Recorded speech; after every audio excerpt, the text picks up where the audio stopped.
Welcome to the Beyond Anxiety podcast, where we talk about dismantling mental health stigmas, mental health awareness through education, and strategies for overcoming mental health challenges.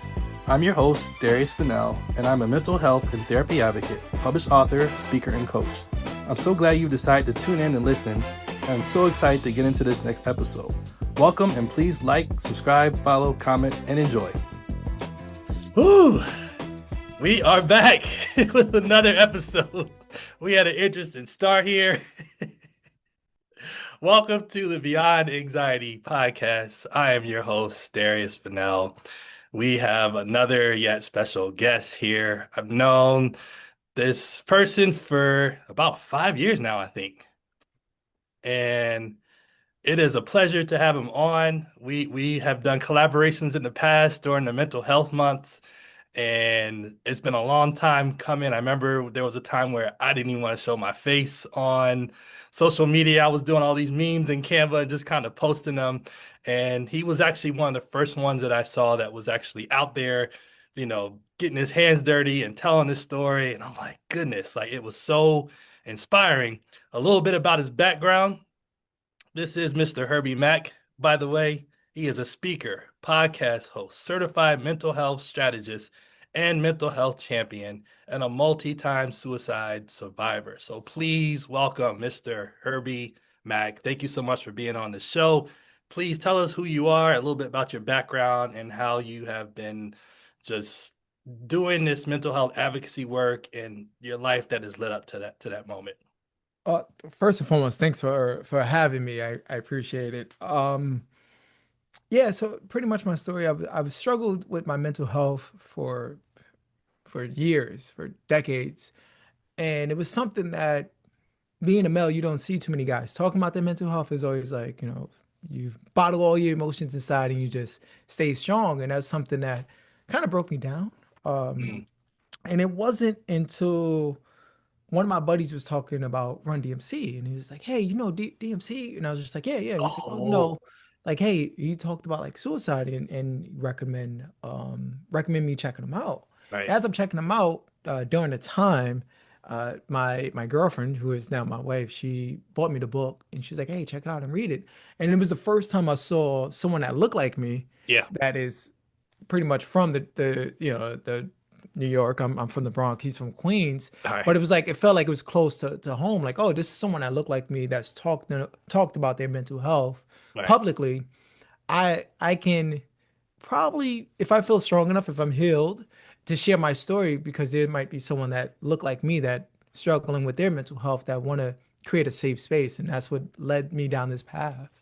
Wow. Wow. Yeah. I mean, you honestly, and if I take out the clinicians themselves, you were the only one that I saw out there doing it. Now, granted, I started out with 0 followers and I was kind of just getting started back in 2019.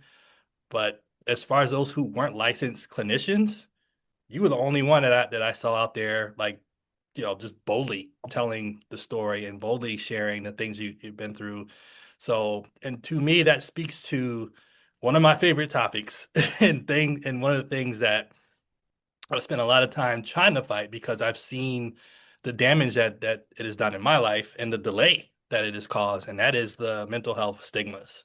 So, could you speak to that in regards to, and for us, people that look like us, three areas where this can be like tough. One is the masculinity part. Another one is if you have the faith, church, and then the other one is just like our culture in general, where Yeah, I think I saw it was a video where and the person was kind of doing like a skit or whatever, but they went to their mother, was like, "Mom, I'm depressed." She's like, "You better go in there and depress them dishes," because obviously this isn't something that we talk about in the house, or you just real sad, just kind of pick yourself up and get on with it. But as you and I both know, it's not that simple.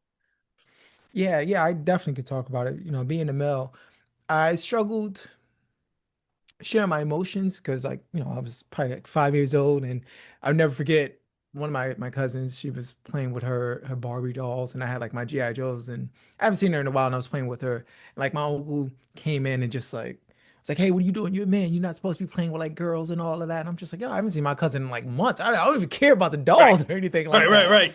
And then You like being the a kid. next day, yeah, the next day he's like, hey, all right, we're gonna go do these push-ups. We're gonna do these pull-ups. And Wow. I'm like 5 years old. Okay, like Yeah. I could barely do a pull-up. Right. And that conversation led to like, just not being a sissy.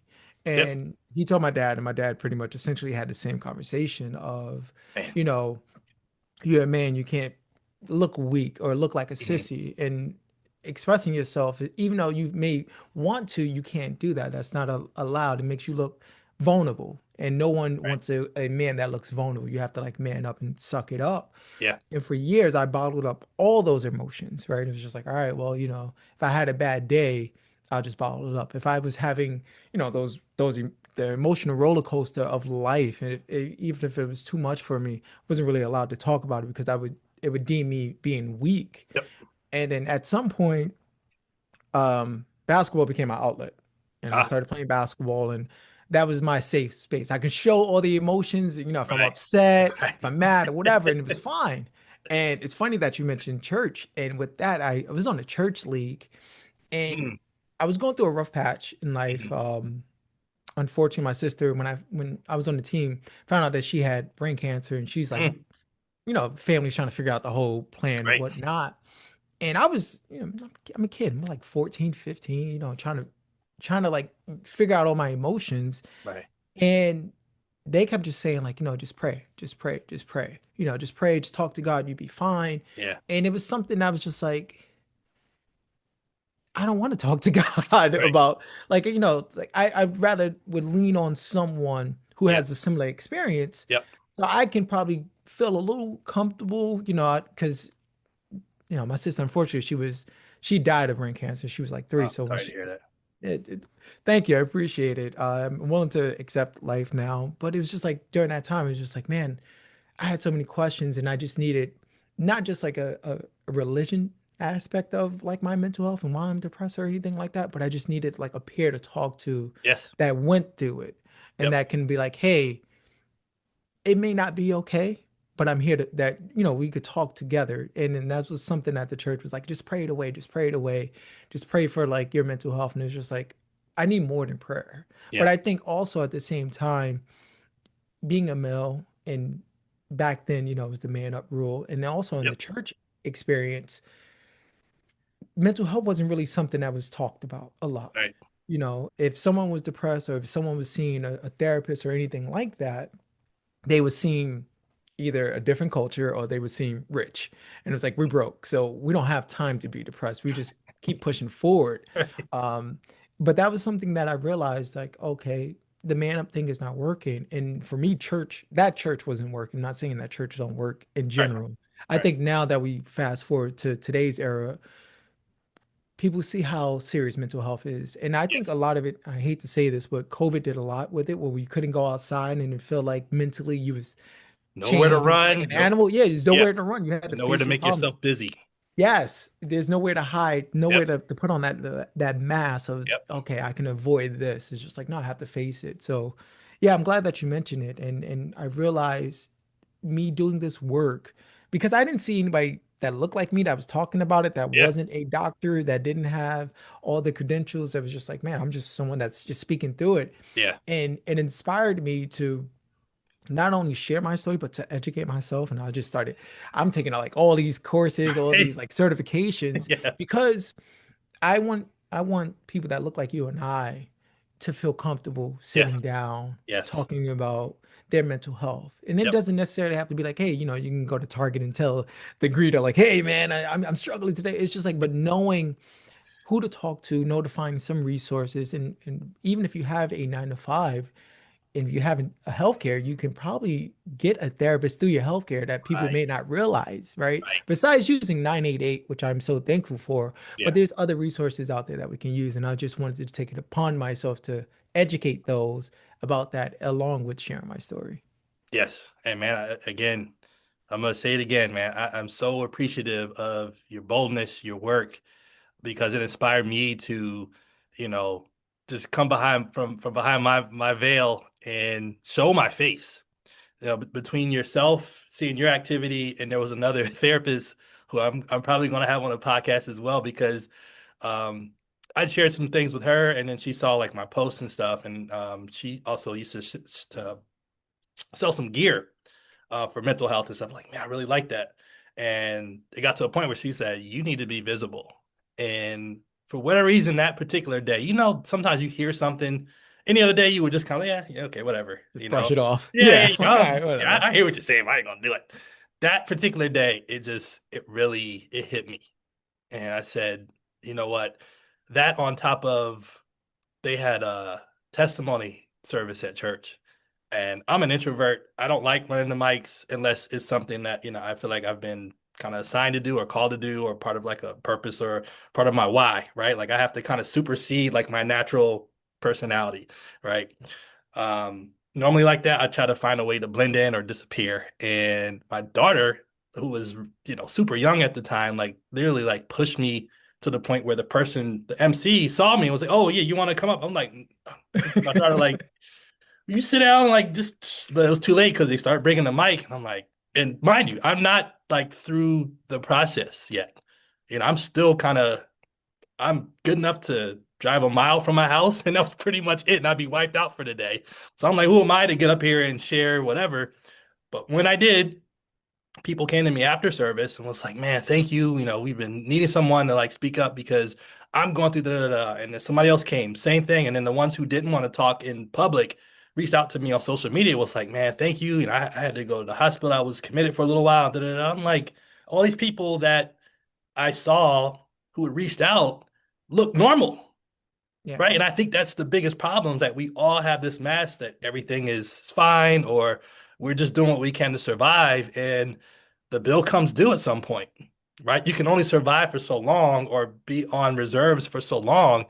And for me, it took getting to a very dark place in what I call crisis mode, or more, fancy terminology, nervous system dysregulation, where I just didn't feel like I had control over being able to be calm again.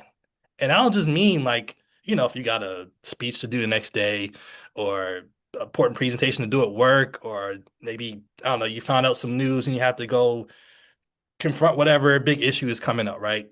For that particular circumstance, you'll feel nervous. And then once the circumstances pass, you return to a normal kind of homeostasis state of mind, right? This was not the case. I was up here with anxiety, and it stayed there for months, from the time I woke up to the time I went to bed, if I could go to sleep, you know. But it took all of that to where, manning up and what I call like my brute force mode of operation to, just deal with all my problems. None of that was working. Matter of fact, it was feeding it and making it worse. For me, it took all that to say, okay, I will set up an appointment and I'll go and see somebody and talk about the mental things that are going on with me. But the big irony is, if I were playing basketball, right, yeah, I twisted my ankle really bad to the point where I broke it, I'd go right to the hospital and I even think Yeah. about, you see what I'm saying? So share with Yes. me, I guess, some of those like stigmas, or what was the breaking point where maybe you had some resistance because of the stigmas, and then you finally said, hey, you know what? I'm at this turning point where I don't see any other option but going to a therapist or getting some type of professional help. Man, well, I have a follow-up question I want to ask you, but Okay, okay. because there was so much that you said that I was just like, man, as like you were saying, I was processing. So for myself, I was grinding, right? I was, just grind mode. I graduated from a tech school, got a degree in audio engineering. I'm just like, man, this is like my big moment. I graduated high school, but I never like walked the stage. It just wasn't something that I cared about during that time. Wow. So this is like my big like, all right, I care. Like this is my big Yeah, moment. This yeah. is what I want to do. I'm like, yo, I'm hype. I'm gonna be the next Pharrell, the next Timbaland, and I live in Tampa, and my parents Okay. are still in New York, and I'm just like, Okay. hey, I didn't tell anybody I was in school. I didn't tell anybody anything. I just head down straight for about 9, 10 months grinding. And then I'm just like, hey, by the way, I'm graduating. I hope that you guys come. Whatever. They didn't make it. Mm. And as I'm like wearing the cap, the gown, getting the the awards and all of that stuff, I'm looking, and my now she's my wife. During the time we were separated, we were still trying to figure things out. And she was like, "Yo, look, even though we're not together, I want to support you. Like I've been knowing you. This is like the biggest moment. I got to be there." Right. And she's there, and one of my like best friends is there, and I'm just like feeling hype. But then it just hit me like, "Hey, my parents is not here." So we send them the pictures and all that, and they're just like, "Hey, good job." And I was just like, "Dang, like, you know, WTF, man?" Right. like, yo, your boy was grinding, man. Right. And like during the time I was in school, unfortunately, I deal with migraines, Ooh. and my migraines was at an all-time high. Like I'm going through multiple tests, they thinking that like I have cancer, and I'm just like, yo, I'm We, still we locked in, right? Like I'm we might going be through like cousins, man. Continue though. so I'm going through like multiple tests, and then like I don't have time to freak out Yeah. because I'm like, yo, like, if this is it, I'm going out with the bang. Like, Right. this is it. I like, what I mean? I'm going out with a bang. This is something I want to do. And my family was just like, I was like, whatever, whatever. And it just dawned on me like, dang, man, like, yo, I'm out here. They haven't visited me. They haven't seen any of that. Mhm. Haven't seen me at all. And I was just like, man, like, do they even care about me? This is like, because all my friends are like, yo, how your family didn't come check you out? This is like your Right. biggest moment. Like, Right. you know, you working at night, going to school daytime, like you all over the place, and you still like one of the top students to graduate. Like, yo, what's going on? And I just got depressed, right? I try to hide a lot of it with the work, right? Like I'm not even gonna think about it. I'm just gonna put my mask on and just grind, grind, grind. And as I was grinding, it just dawned on me. I was just like, man, I was just depressed. Um, but yeah, no, it dawned on me that like, I just went down this rabbit hole of depression, and I attempted suicide multiple days in a row. And my ex-girlfriend was still down here, and she, I don't know why, but she came over knocking on my door randomly, and she was just asking me what was wrong, and I just started breaking down and crying. I couldn't even express myself. And then I told her, that I attempted suicide. And with that, she sat down with me, and she was like, I don't know how that feels. I don't have the right answers for you, Mhm. but I did find this number. And during the time, it was a crisis number now known as 988. Mhm. And she sat down with me, and I spoke to the counselor and went through the test, and she was like, "Hey, how do you feel on a scale of 1 to 10?" I was just like a -10.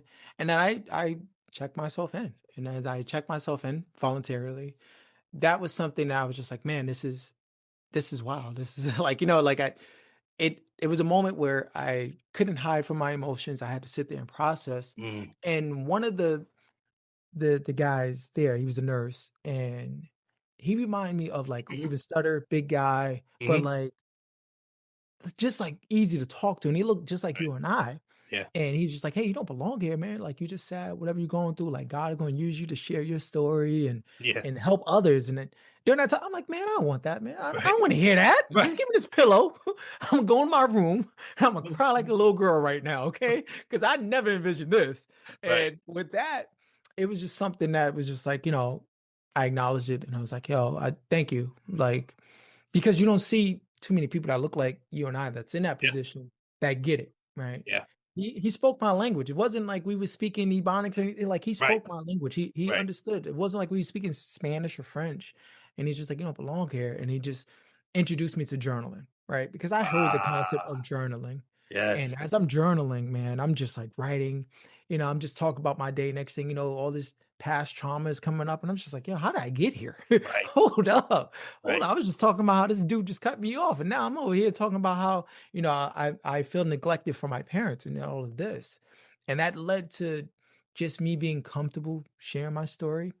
But then, like, while I'm there, like the psychiatrist that's like running the facility, Mhm. he just like read my file and was just like, "Hey, you're bipolar 1." I was just like, "What?" Like, and this is the first time in my life I was just like, speak up, stand Right. up for yourself, Right. because unfortunately nobody's here to save you. And that was something that I just started like, "Hey, you just read my file for like 2 minutes and that's it." And the way the insults was coming, it was just like, "Oh, I know you're from the Bronx, so I know like people that look like you can't read or write." And I guess he thought I was gonna be upset, being in the Bronx and being from the Right. projects, you learn to look around for your, environment and all of that. And as Right. I'm looking around, I see like the camera, and I'm like, oh, Uh, obviously the camera's recording. I yeah. don't know if it can pick up the audio, Right. but he's Trying to bait you. trying to bait me, and I was Yeah. just like, I'm not here for that, man. Like, Yeah. I'm here Wow. for help, but you're trying to make me look like I'm the craze, like, nah, I'm not here for that. And I That's was just like, look, amazing. yeah, yeah. And then he just like smirked, and I was just like, if you really wanted to get me upset, you would have talked about my moms or something. Right. Like, Right. like, come on. Like, there's ways to get a New Yorker pissed off, and this ain't it. All right. And for the days that I was there, he kept trying to tell me to take this and take that. And I was just like, no, I'm not taking that. I'm not here for that. I was like, if I wanted drugs, I could have got that off the street. Is there Right. any alternative ways? And he just wasn't really accepting to that. And so I was supposed to be there for 3 days. He had me there for like 5. And as I'm there, one of the beautiful things is like they have like group therapy, these sessions, Right. peer support, and all of that.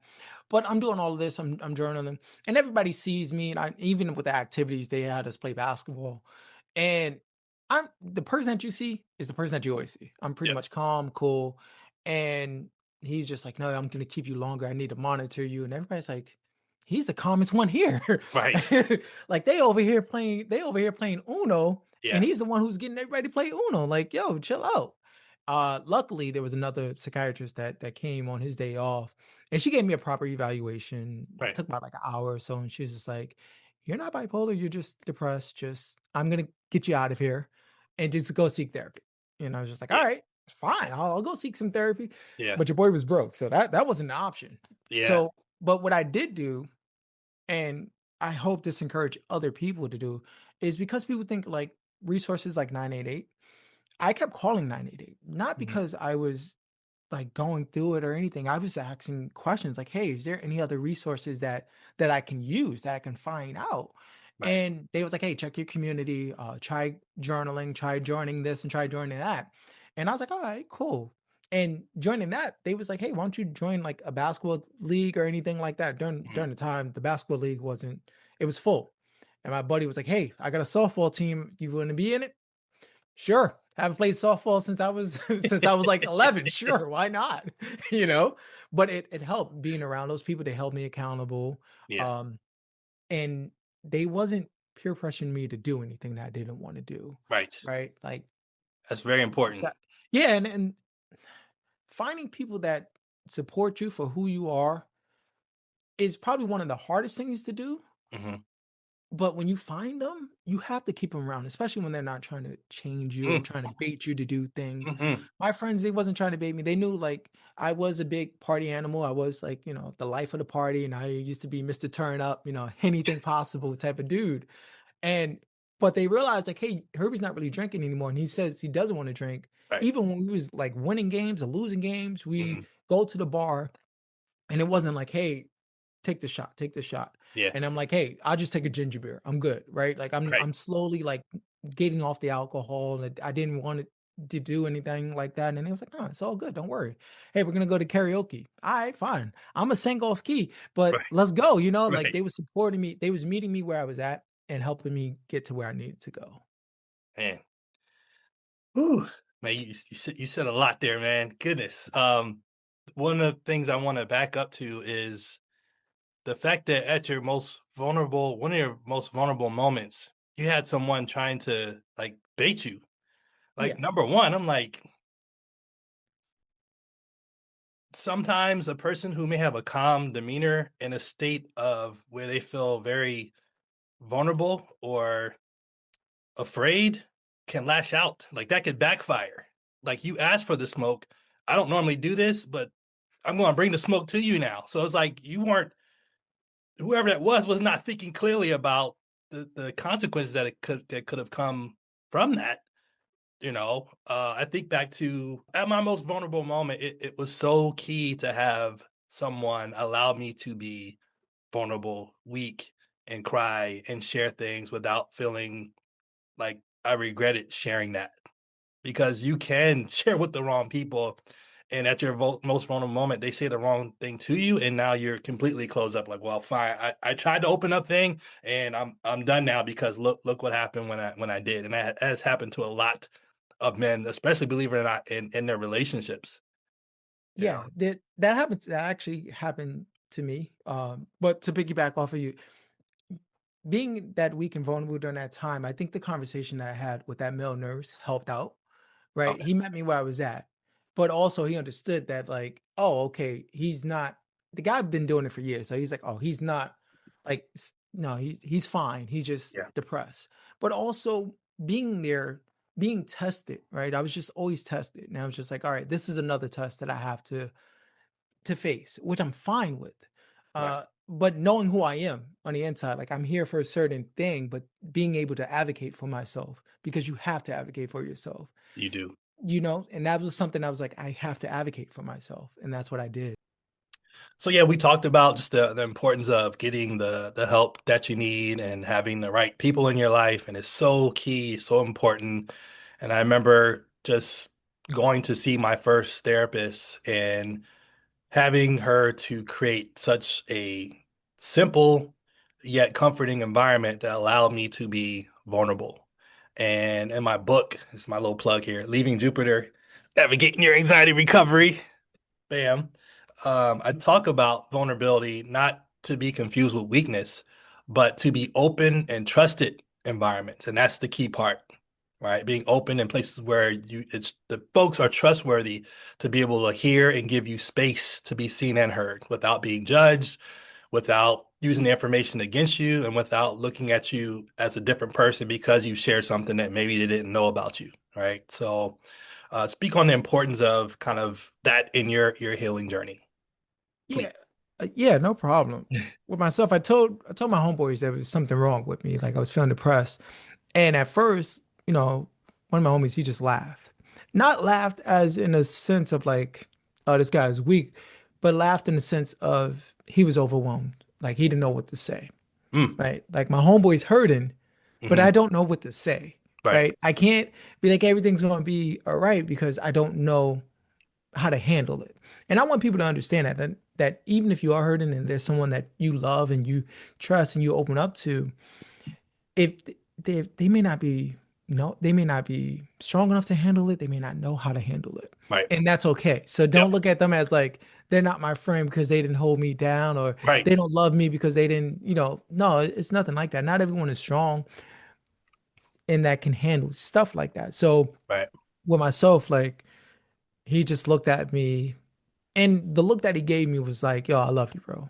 Like, mhm, don't, he not only did he give me the look, he said the words like, I love you, you know I just want you to know that, like, you are loved, man.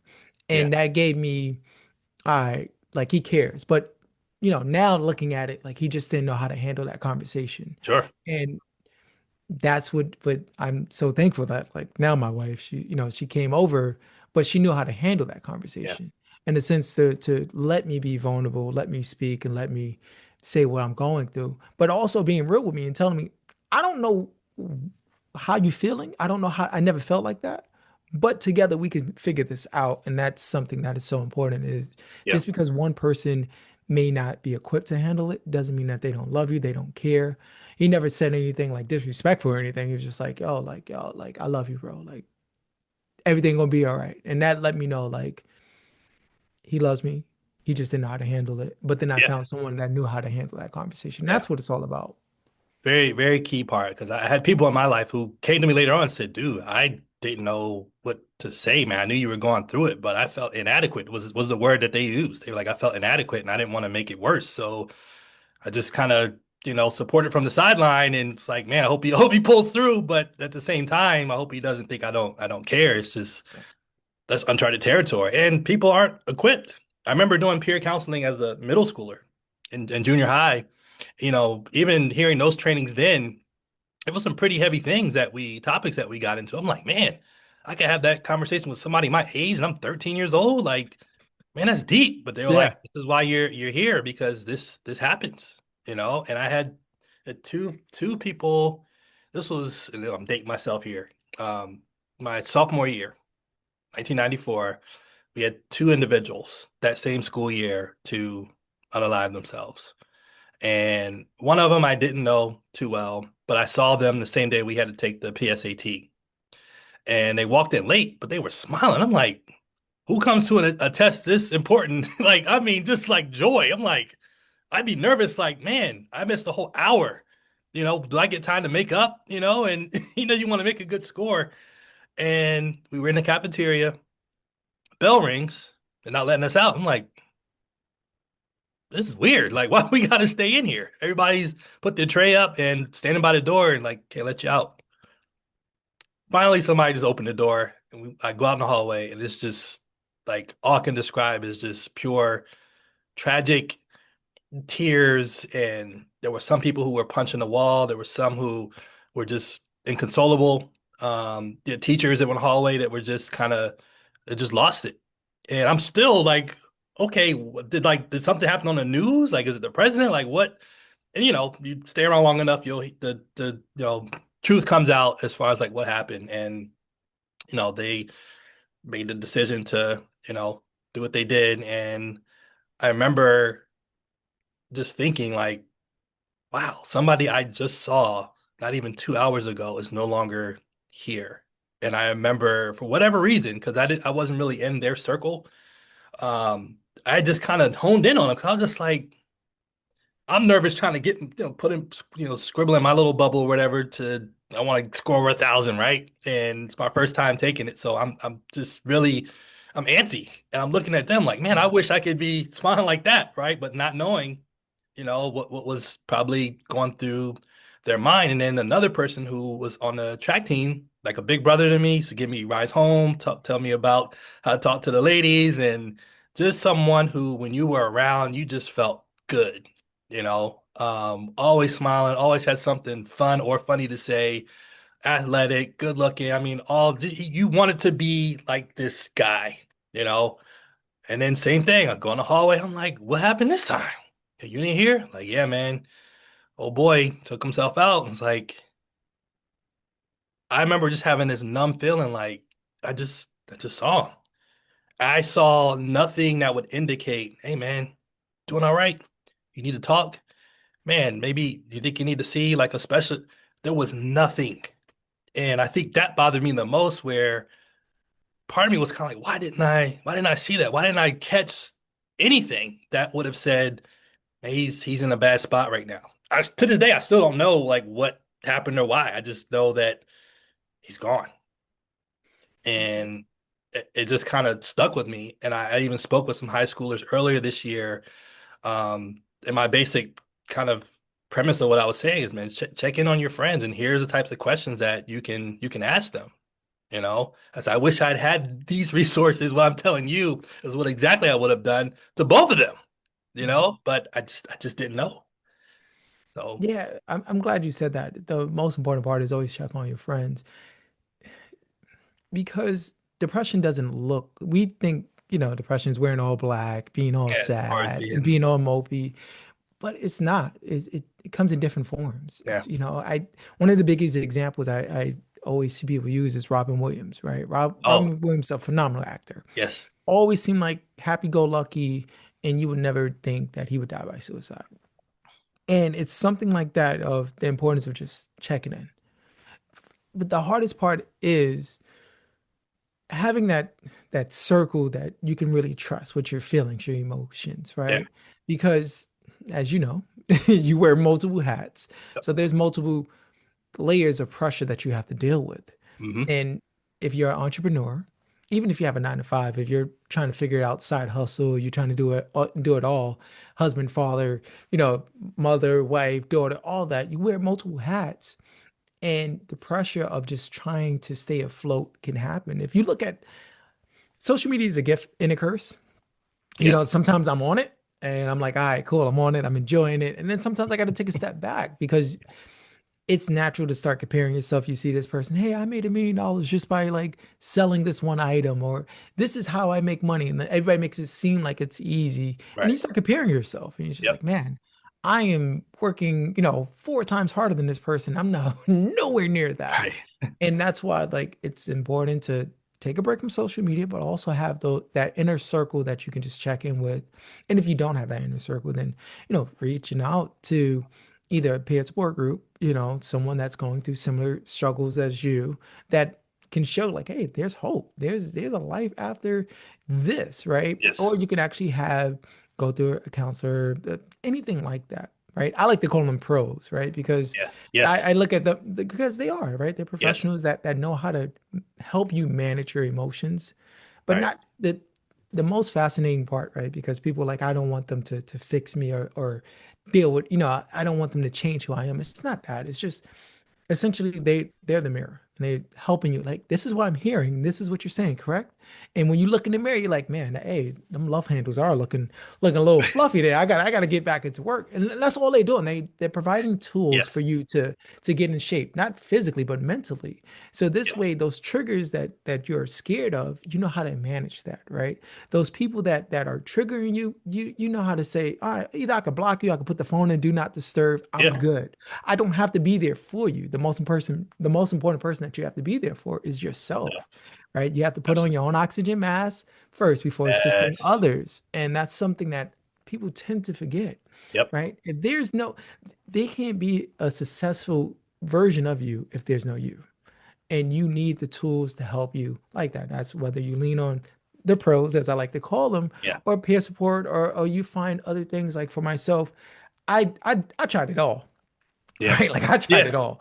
Yeah. As I mentioned earlier in the episode, basketball is my biggest thing that like I love, right? It's something I Mhm. can control. I don't think I just react. And the buddy that I was telling him that I was depressed and whatnot, he had came over to my house one time. And I can laugh about it now, but I was serious in the moment. And he's like, "Yo, Herbie, let's go. It's time to go shoot some hoops." And I'm coloring, right? Mhm. And I have this Superman book that I'm coloring in. And I got it from Walmart. And he's like, "Yo, put down the coloring book and like let's go." Now I'm still kind of depressed. I'm still trying to get out of it. I'm trying to figure everything out. But I know that coloring was a tool. And my buddy's like 6'4", 6'5". And he's like, "Yo, let's go." Like, and I'm like, "No, I gotta finish coloring the Superman, right? Like I gotta color this S on his chest." Right? And he's like, "Yo, you good?" Like, Right. you're a grown man sitting here coloring, like, bro, we got our boys waiting for us at the Right. park. I We told him got we'd be there in next. 15. We got next. Like, You yeah, want we gotta color, go. And you man? coloring. And I'm like, nah, we can't leave until I color the Superman. And he's just like, all right, I'm just gonna sit here and just let you be Yeah. done. Just let Yeah. you be done. And for me, that coloring the Superman, because the S symbol is standing for hope, right? Like that Yes. hope.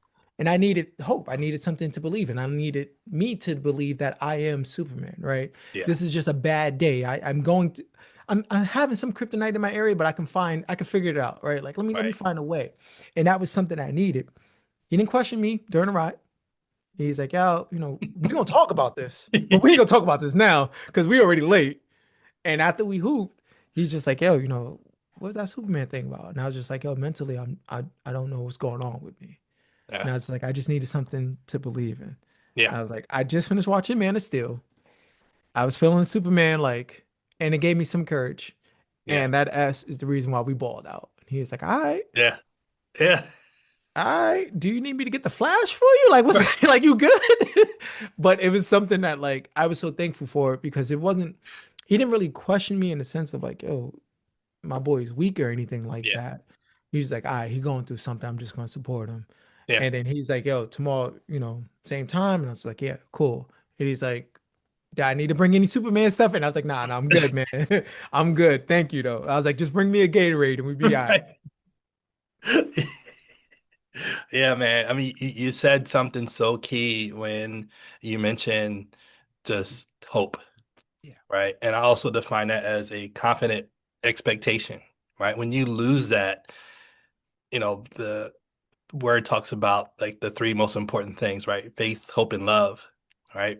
But if you don't have the expectation that that is for you, it's not personalized, then you'll believe it's for somebody else, but you won't connect to that thing. And connection is like so key.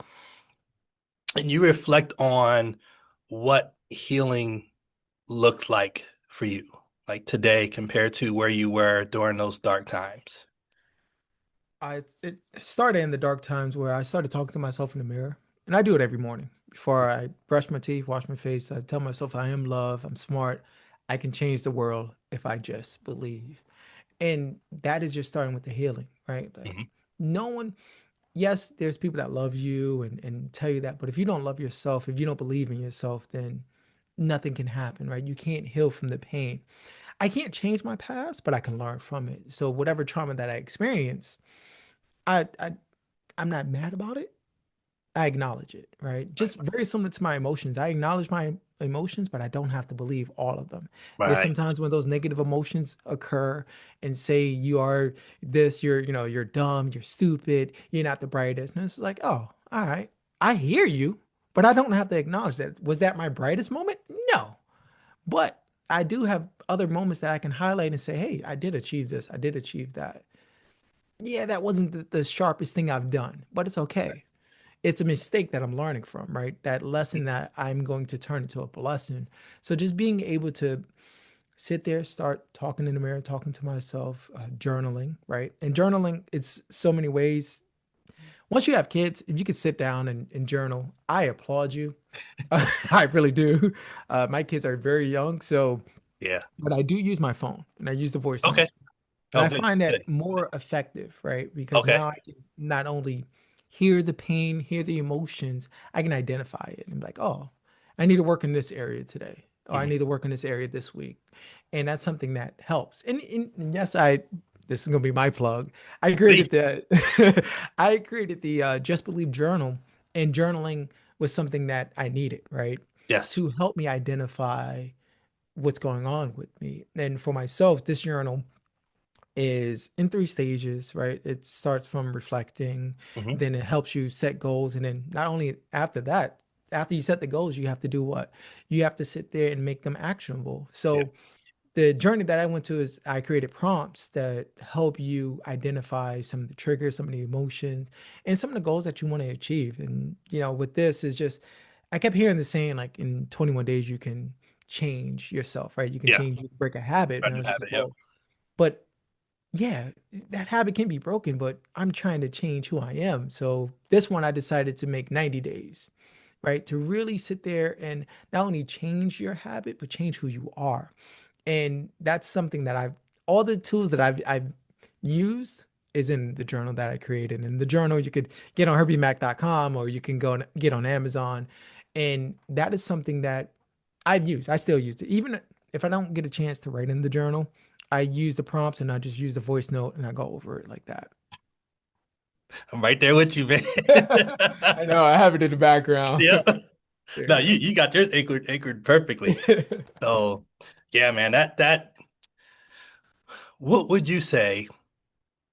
And I'll share kind of some of I would say the top three tools that I use for not just managing mental health, but just kind of like my go-tos. Like you already mentioned, like journaling, that's like super important. But I find now I'm in my upper 40s, I'm not as athletic where I can just go to the gym and go and ball out. Like I'll take my son, I'll watch him and shoot a couple free throws and talk trash to him. But other than that, like I know my limits and I've had a lot of friends like tear, ACLs and Achilles and stuff. And I'm like, I'm next in line if I think I'm gonna go out here and be 21 again. You know what I'm saying? Because I'm not in shape. Yeah, But yeah. mentally, you never lose that You edge never where lose that somebody says that the yeah right that thing, competitive. It's like, yeah, nah, something let's go. sparks. And the last time I was out there, I went to jump to block somebody's shot, and my heel just got super like stiff. And I was like, man, I almost got KD'd out here, man. Just, my joint almost snapped. But now that I know I can't go out there and be the young, lion like I used to be. I'm the old wiser lion now. I consider myself that now. I would say going for walks is a big one. I got my Fitbit, so I try to get 10K steps. If I do, it's great. If not, I don't beat myself up anymore about that. But I find that breath work has been a top go-to method. But I will say there are many different varieties that you can try. In the beginning, back in 2018, when I had just gotten home from the hospital and was just trying to find my way, that 478 Did not work, right? Like, and Your that, face dude, says it all. Like, nah, this ain't it. dude, I'm Yeah, like, I'm getting dizzy, and then I'm like, this is supposed to make me feel calm. I feel like I want to get hyped, you yeah. know? But I experimented with different ones and gave feedback to my therapist, and she was like, yeah, okay, then stop doing that one and try a different one. So I think it was like somebody called it 333. It may have a different name, but that was the one that worked at the time. And then back in 2023, I had kind of another little slight relapse, and 7-Eleven got me to where I needed to be. But, that long exhale of 11 seconds, if you're not used to it, it can be a rough one. It could be the same way the 478 was for me. So walking, the breath work, and I would say, here's one. Cold therapy, whether it Oh, be cold showers yeah. or I just bought, and don't tease me, man, but I just bought a face plunger. Okay. It's made out of like silicon, and the bottom part you fill up about that much of water. It's got this kind of web bottom thing where it makes these little ice cubes, but they're not like square. They're different kind of weird shapes or whatever. You freeze that, you crumble it up. Once it's frozen, put like about this much water in there, let it get cold, put your face in there for like 15, 20 seconds. I do that like twice. And the goal or the key is cultivating a sense of safety and calm in the middle of discomfort. If you can couple acceptance, self-compassion with um, cultivating safety, man, at least Yeah. for like my area of anxiety, right? And being diagnosed with generalized anxiety disorder, having panic disorder. If you can cultivate safety when it's uncomfortable, man, you're on your way. And it Yeah. took me a few years to master that. And there's still times where I have to go back and really be diligent about being disciplined and practicing that because sometimes you get so far removed that you're like, oh man, that was 5 years ago. I'm good. Until, like I said, 2 years ago, I had another relapse, and I was like, all right, I don't have to panic this time because I have the tools. I'm in therapy. I have my go-tos. I need to slow down and kind of look at what was the lead in. And my therapist said even more. She's like, I feel like you're about to spiral. And I'm like, man, you must not know me. You know, that Yeah. was 5 years ago. Don't tell me that. I'm good. She was right. Not even maybe 2 weeks later, I called her up and I was like, "Hey, I had to go to the emergency room and get the EKG and all that good stuff." So those are kind of like my three go-tos that I know have worked, and I know the tools, the application of the tools can evolve over time as you go through different levels of healing. But what would you say be your top tools are? Aside from the ones Journal. you already mentioned, Yeah, fair enough. You journaling said journal. is one of them. Actually, I love playing basketball, Hmm. but because my kids are around all the time, because we do the homeschool. I'm like a Okay. homeschool teacher as well. Yeah. Um, actually going to the gym, right? Hmm. That helps out. Uh, for myself, I wake up, I don't know, probably like 4:30, 5 o'clock. By 5:30, I try to get to the gym, have a moment, and just work out. And Hmm. whatever I'm was thinking about or anything like that, just being present doesn't necessarily saying I'm gonna sit there and start bench pressing 500 pounds or anything like that. I at this stage of life is like, yeah, I just want to be healthy. Okay, yeah, right. I just want to be healthy. But working out is one of them, Hmm. and that's something that helps, right? Just whatever battles that I feel like I have to take on, right? Being a homeschool teacher is something that is challenging, because you have to meet your kids where they are and take them to where they need to go. Hmm. For some people that go online, they make it seem like it's easy peasy. It is not, but it's rewarding, right? It's a give and take. But that helps me throughout the day, preparing for the homeschool, but also preparing for the entrepreneur life. Yes. So working out, journaling, but then also I'm starting to fall in love with just I like walking around, but I just get on a bike, right? Just riding Ah, around. yeah. Uh it I don't know, something about it, right? Yeah. I'm not saying I'm gonna be in the next like Tour de France or anything like that. But just riding around just it helps. I don't know. Yeah. It's also working out, but it's also you're getting that sun, you're getting that fresh air, Yeah. doing things like that. I do want to get into the cold plunge. Yeah. My wife thinks I'm bugging out. Oh But I no, do want to get into that. it's She's like, magical. it was like, I don't know about that. Um, It is that magical. that I want to get into it. Yeah. But I did, and I still enjoy the sauna. Yeah. Just something about just sitting in the sauna, just Yeah. relax. Yep. Doing breath work in the sauna Hmm. is something that is, I don't know, it's like a game changer. Yeah. It is. It's just I tried all the methods, the breathe in and breathe out, and just honestly, I would just close my eyes and breathe. Yeah. That's the basic way to start, Yeah. right? Because as you said, like you try all these things, some's gonna work, some's not gonna work. Right. For me, I just breathe in, breathe out, and it You, helps me slow the world down, yes. especially when the world is moving too fast. I Yes. wear multiple hats, right? I'm a Yep. husband, I'm a father, teacher. Not only that, I speak and I do workshops and all of that. So it's like multiple hats I'm juggling, doing all of that, multiple events I'm at, and just slowing the world down and just being able to just breathe. I I I hate to say this. Well, I can't say it for everyone, but for myself, it's so easy to get distracted, right? Yes. By social media, by It life. is. And it's just like I can't be present for everyone, Yeah. but I have to be present for me. Yes. And if I can't get into the sauna, got the shower heat on, and I just relax and just breathe in and just breathe out and just inhale and exhale and just slow the world down Yes. and ask myself, just what am I thankful for? Yes. And that's it. That And that's it. gratitude, Don't, man, is yeah, so that powerful. gratitude. The, I don't It's want to say, underestimated. It's yeah, underestimated. my family and I, we just came back from a vacation. We went to Houston, shout out to Houston. And you tend to forget, where you was at and where you are, right? Because you're always chasing the next level to Uh-huh. level up. And while we was in Houston, we saw so many, unfortunately, people without homes, right? So many homeless people. And it's a blessing, right? Because you have to be present on like I'm thankful to take a shower. I'm thankful to change my clothes. I'm Yeah. thankful for all the and you tend to forget about it.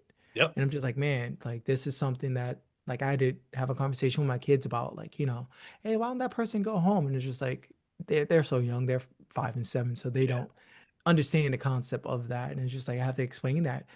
But I'm like, this is why you have to be thankful. Not everybody has family that can help them out, or they don't have a roof over their head. So even for myself, just taking a moment to pause and just breathe and just say, what am I thankful for? Yeah.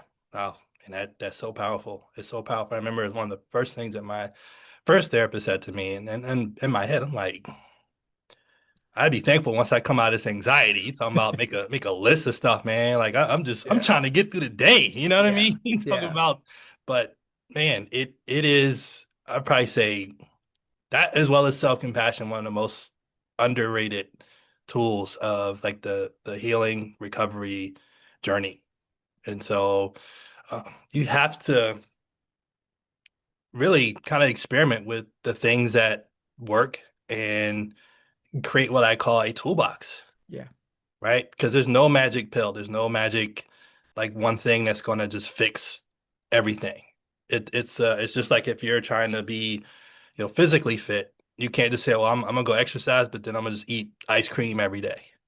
No. Right? Or could get a crumble cookie. No, if you do that, then yeah, you may be able to run a mile at a certain time, but when you go get that A1C looked at, like, hey, bro, we need to introduce you to some metformin here because yeah, you're type 2 now. Yeah. How you like that? So I'm so glad that you said that, is understanding your toolbox, right? Years ago, the thing that was helping where I was at was like having a support system, right? yeah, Having people that not only got me, that spoke my language, and that was playing sports. Got me every Tuesday, every Thursday, we out there, we're playing softball. Was I the best player? No. But I was happy. I had people that yes, that held me accountable. Hey, I expect you to show up here at this yep, time. yep, I expect you to be ready because when the ball's going to come your way, we can't have you drunk. We can't have you anything. You got to be focused. right, Right. So it's like, all right, cool. But then also having that, like now, very similar to you, like getting up there in age is just now that I understand, like, oh, I want to play sports as much as I can, but It's just like, you know what? I'd rather just exercise just for health reason, Well, right? yeah. Yeah, I, I'm gonna get off track. I was at the gym, and this guy was about 65 years old, Hmm. right? And I know he was a little older than me. I see like the grade. I just thought probably like maybe he was maybe 7 to 10 years older than me. I was just like, hey man, like yeah, I want to get like you. And he's just like, oh, I'm 65. And he's like, you have to. I want to remind you, I started working out when I was 50, Ah, and this is 15 years of work. I don't want you to feel like you have to do everything in the day. And that's with healing as well. I want yes. people to understand, like, The yes, we're talking journey. about our journey. It may seem like it was easy peasy, but it's not. You have those Wow. moments where it's like life is going to kick your butt, Yeah. and Several times. and you have to have other tools that work. And I do, Yeah. right? There's some days where journaling may not work. I might color. There's some days when that may not work. I might Yeah. just take a shower and sing off key. Hey, all right, Right. cool, whatever, right? Like, Right. yeah, I'm singing Michael Jackson. I'm off key. I don't care. I'm jamming, right? There's other ways that you can heal, and there's other ways when you know, man, the stuff that I know is not working, and that's when you do lean in and you see if you can get help with the pros, Yeah. right? And then even if the pros assign you and say, hey, you may have a chemical imbalance. I don't want to seem like I'm anti taking any pills or anything like that. If they say that, then it's fine. I just want people to understand, like, use that as if you was working out in the gym and you're sitting there doing bench press, that's somebody spotting you, that's supporting you, that's Yeah. helping you to be the best version of you. Yeah. For someone who might be feeling hopeless right now in that dark place where you and I are very familiar with, what would you say to them? I would say it's okay to be feeling like you're alone, but you're not. As you see, there's two people here. We both probably felt, I can't speak for Darius, but I can say I thought I was alone, but I really wasn't. Yeah. And until I started reaching out for help, I started finding that there's others that's like me, that got me, that spoke my language, and that got, hey, okay, he talks about The Office, he talks about Seinfeld. I like, yo, okay. He talks about Martin, like he speaks my language. And there's people that's going to speak your language. Is it scary? Yes. But is there a bright side to it? Yeah. It's something that you may feel like you're on an island, but you're not. There's people that's just out there that's willing to help you and willing to support you. If you can't find your group, your circle, just simply dial 988. See, reach out. If you can't, if you have a NAMI in your area, see if there's a peer support group that you can join. You don't even have to speak. You could just sit there and just listen and just see and just learn, right? And if you feel like, man, I don't, yeah, y'all talking about this journaling. I don't know where to start. Look, just write. Just see where it takes you. Right. If you're just overwhelmed with the world, just go out for a walk. Slow the world down if it's moving too fast for you. But do reach out. If you don't have anything, just simple Google search. If you can't Google search TikTok, I'm pretty sure you're on it. Just check it out. Yeah. There's so many tools out here that you don't have to feel alone and you're not by yourself. There's two individuals here that thought they was. Now look at us now. No doubt. No doubt. Well, Mr. Herbie Mack, thank you for being on the Beyond Anxiety podcast. We're going to transition to a fun part of the show I call the quick fire round. It's a bunch of this or that, or it's like your favorite. Like I said in the pre-record, if you take more than 3 seconds to answer, you think it too hard, brother. Just pick something. We're going to All go on right. to the next one. So, all right, starting now. Number one, Netflix or YouTube? YouTube. Stay in or go out? Staying in. Money or time? Time. What's your favorite food?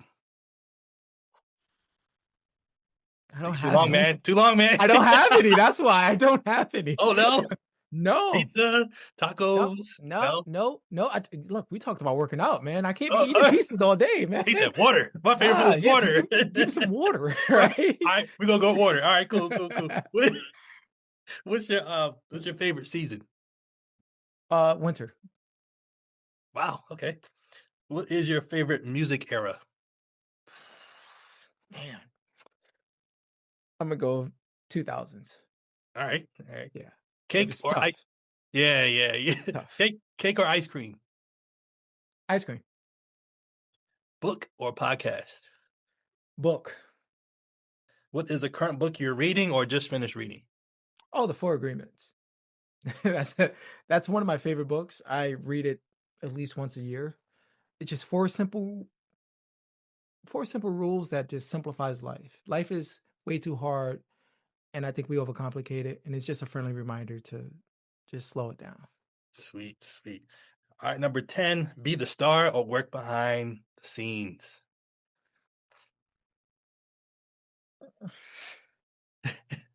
I hate you for this. I really do. I usually try to make number 10 that kind of juicy question that makes somebody I think just had a bit. conversation with myself about this. What'd you tell yourself? My personality is the star, Okay, but I've been thinking more analytical behind the scenes. got you. But yeah, I'm gonna go star. Why not? Okay, Yeah, okay. let's be the star. Fair. You can be the star of your own show. Yep, there you go. All right, man. So the last part of the show is what is next for you? And you got 3 minutes to tell us, and where can the people find you? What is next for me? I've been working on some stuff behind the scenes that I've been ready to share the world with. I just been overthinking it. I don't want to say what it is because I want you guys to follow me on social media, and that's Herbie Mack. Simple as that. Just follow me I'm on all platforms. That's Herbie Mack.